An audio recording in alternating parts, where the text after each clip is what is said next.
அநேக நாட்களாய் வீடு கட்ட வேண்டும் என்று பிரயாசப்படுறீங்களா? நிறைய பேர் வீடு கட்டியிருக்கிறாங்க. ஆனால் சிலர் பயங்கரமான பிரயாசத்தில் இருக்கீங்க. ஆனால் இன்றைக்கு ஆண்டவர் சொல்கிறாரு, நான் உங்கள் வீட்டை கட்டுவேன்.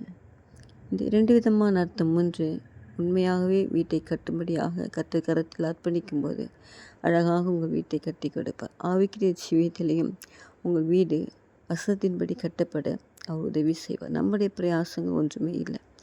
2வது, நீங்கள் பார்த்தீங்கன்னு சொன்னால், காலையிலே எழும்பி கடகடன் வேலை செய்து ஆண்டவர் தேடாமல் இருப்போம் என்று சொன்னால் நம்முடைய பிரயாசங்கள் வீணாய் போகும்.